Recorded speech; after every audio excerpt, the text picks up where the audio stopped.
Salut à tous, bienvenue dans l'entrée. On se retrouve aujourd'hui pour une vidéo de présentation du XTC PDW de chez Modify.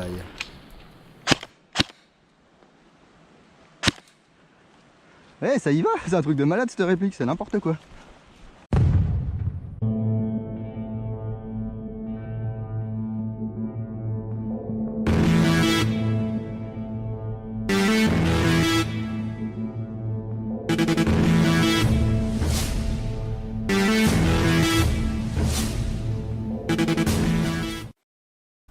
Ah là là, les frag movies, un truc de malade. Avant toute chose, j'aimerais remercier Modify qui m'a envoyé cette réplique il y a quelques semaines pour que je puisse bien la tester et puis vous en parler. C'est une réplique que j'avais pu déjà tripoter à l'IWA cette année, au mois de mars.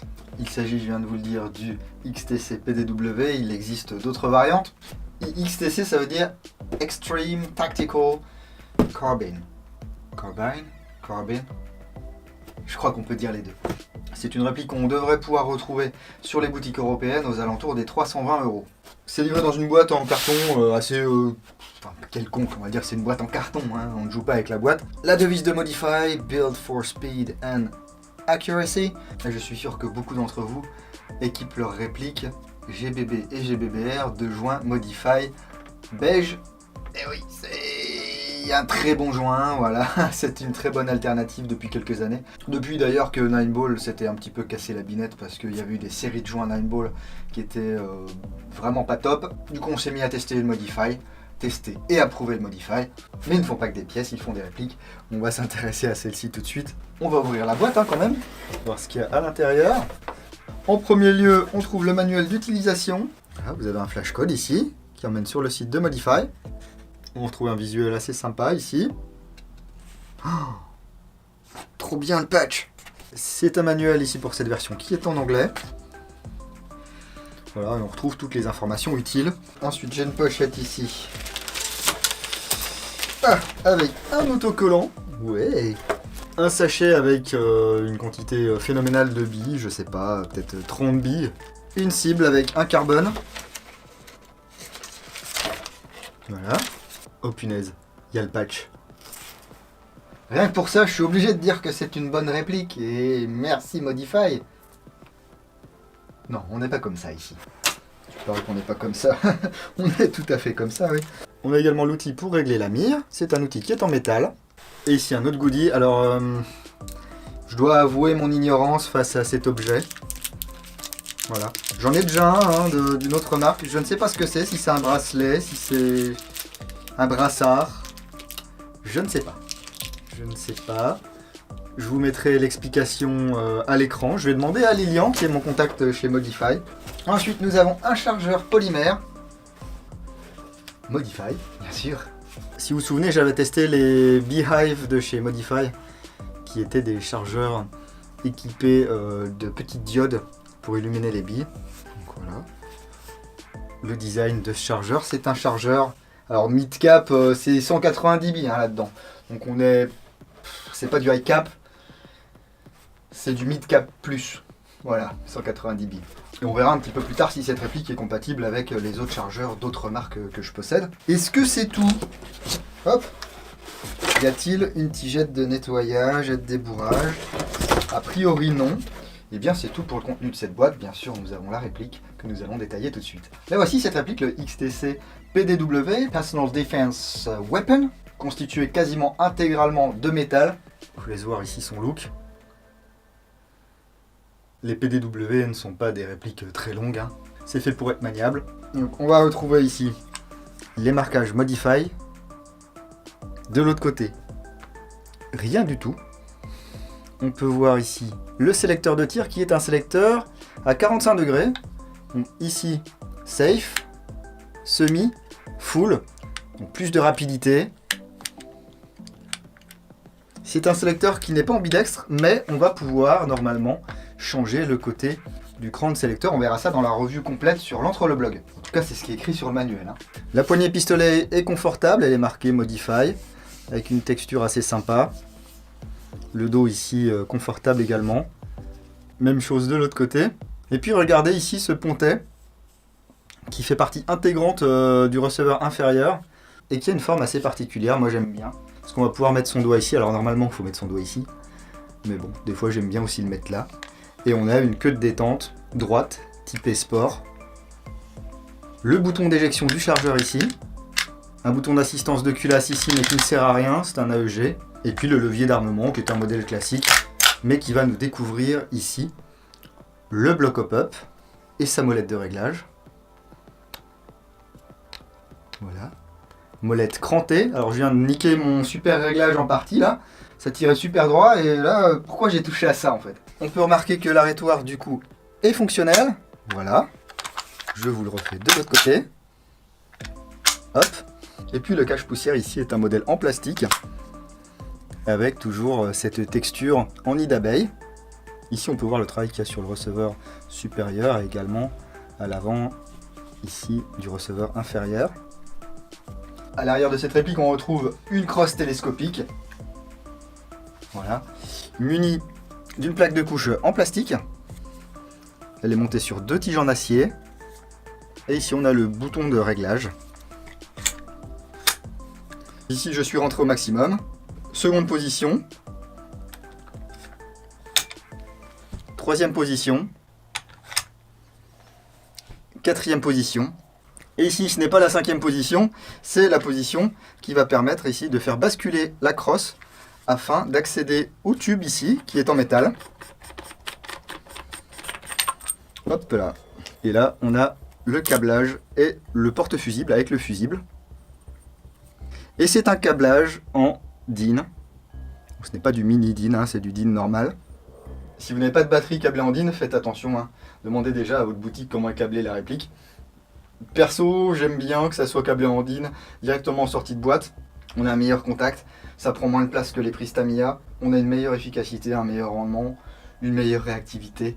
Bref, le DIN, le XT60, c'est bien. Le Tamiya, c'est pas terrible. Et c'est dans ce compartiment qu'on va mettre la batterie en place. Donc vous voyez, on va avoir à peu près cet espace pour mettre une batterie. Je ne vais pas, moi, avoir de batterie qui va rentrer dans ce tube. J'avoue que j'avais pas envie d'acheter une batterie spécifiquement pour cette review. Donc pendant mes tests de tir, vous verrez une batterie dépassée ici, à moins que d'ici là je trouve quelque chose dans mon stock. Donc attention à ça si vous avez des batteries chez vous. Et puis à l'intérieur ici, qu'on ne voit pas, vous allez avoir le système de changement de ressort rapide. Donc ici avec une clé Allen, voilà, je peux retirer le guide de ressort, le ressort, et faire varier la puissance de ma réplique très très rapidement. Sans avoir à démonter la gearbox, sans avoir à démonter le tube de crosse. Faut juste viser correctement quand on remet les pièces après. Une fois que vous avez mis la batterie, etc., vous remettez le tube. On m'a déjà demandé est-ce qu'il y aura des extensions de tube disponibles, je ne sais pas. Peut-être. Est-ce que c'est Modify qui les sortira ou pas? On refait basculer la crosse. Et là, je peux la faire entrer dans son emplacement. Voilà. Je récapitule l'écran. 1, 2, 3, 4. Et ici, on sort la crosse. Du coup, ici, ça va permettre de transporter très très facilement sa réplique dans un sac. Même dans un sac à dos, si on veut voyager léger ou quoi que ce soit. À l'avant de la réplique, on a un garde-main assez fin. À 3h, à 9h et à 6h, on a des emplacements qui modent. Et à midi, on a un rail Picatinny qui se prolonge ici sur le receveur supérieur. Donc le key mode c'est bien parce que déjà on se blesse pas. Ça va permettre d'empoigner son garde-main comme ceci, sans forcément porter de gros gants. Mais il n'y a pas de rail key mode fourni avec la réplique. Malheureusement. Je trouve qu'un ou deux petits rails en plastique ça aurait été sympa. En plus ça coûte pas très cher donc ça fait une réplique qui est jouable en sortie de boîte. On n'est pas obligé de racheter des accessoires, etc. On peut voir également que le garde-main est ajouré ici. Ce qui permet d'avoir une réplique, somme toute, légère, peu encombrante. Ça mesure entre 590 et 675 mm et ça pèse 2,9 kg. Donc c'est vraiment quelque chose, c'est un poids léger. Hein. Ça. Et sur le rail Picatinny, on va avoir les organes de visée. Donc à l'avant, un flip-up en plastique avec un cran de mire en métal qu'on va pouvoir régler grâce à l'outil fourni ou à la main, parce qu'il n'est pas très très dur. Hein. On va avoir le marquage Modify ici, 2 petites oreilles pour protéger le cran de mire. Et à l'arrière également un flip-up. Voilà, qu'on va pouvoir régler grâce à cette molette en dérive. Et avec 2 œilletons. Un gros et un plus fin. Comme vous avez pu le voir en intro, ce XTC PDW, je l'ai emmené en partie. J'avais pas monté de point rouge dessus. Donc moi, le seul souci que j'ai eu, c'est que en partie, avec voilà, les buissons, la tenue, machin, ils sont pas maintenus très fort, du coup ça a tendance un petit peu à basculer. Donc je pense que quand je retournerai jouer avec, je mettrai un point rouge dessus. Et puis ça sera plus efficace. Ici, nous avons un anneau pour mettre une sangle, un point. Il est en acier, il n'est pas ambidextre. Et ici, on a un cache-flamme assez sympa. En acier, usiné CNC. Le canon externe fait 7 pouces 8. Et il est également usiné numériquement, donc CNC. Alors vous en faites pas, hein. Ici c'est une petite marque que ma sangle a faite lors des parties. Je l'ai amené quelques fois sur le terrain déjà. Où je vous le disais, hein, c'est bien maniable et tout. Avec un gilet, la crosse n'est pas trop courte. Souvent avec ces crosses, eh bien, j'aime pas trop parce que du coup je suis super proche. Voilà, j'aime pas trop, je préfère être un poil plus éloigné. Quand on rajoute le blouson plus la bretelle du chest, ça passe. Il y a un léger jeu au niveau de la crosse, mais sinon il y a du jeu nulle part hein, sur cette réplique. Léger jeu également au niveau du chargeur, mais ça va. Je vous l'ai pas dit, mais au niveau du pas de vis, ici c'est du 14 mm anti-horaire. Du coup, si vous voulez mettre un modérateur de son, si vous voulez mettre un traceur, si vous voulez mettre un autre cache-flamme parce que celui-ci ne vous plaît pas, eh bien libre à vous de le faire. Et on va voir si c'est compatible avec les chargeurs que j'ai ici. Hop là. Donc avec un chargeur Amoeba, eh bien ça ne passe pas, tout simplement. Chargeur CA ici, ça passe. Les chargeurs VFC QRS,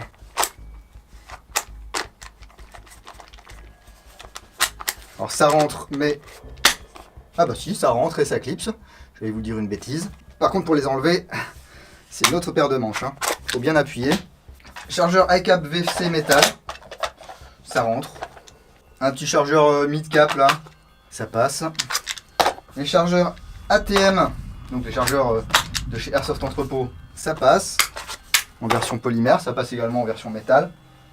Chargeur OPS, ça passe. Ah vous voyez, ça arrive aussi quelquefois. Le bouton qui reste, voilà, un petit peu bloqué. Chargeur GG, ça passe, mais ça passe en force. Et puis ce que j'utilise depuis que j'utilise cette réplique en jeu, les chargeurs Airsoft System. Ça passe, ça feed, ça tire. Voilà, moi j'en suis content. Si vous avez déjà des chargeurs type Stanag, M4, Magpul ou ce que vous voulez, il y a de grandes chances que ça rentre dans cette réplique Modify. Allez, je vais lui mettre quand même une petite batterie et puis on va voir ce que ça donne. Je suis en safe, normal. Semi, full. Voilà. Là, je suis en 11.1, on va essayer en 7.4.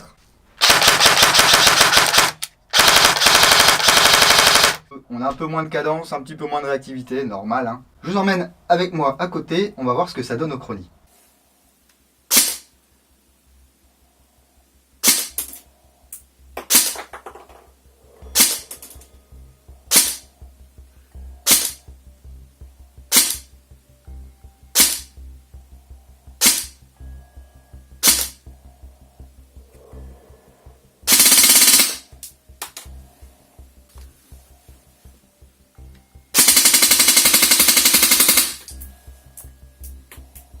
Vous voyez, c'est parfait pour nous.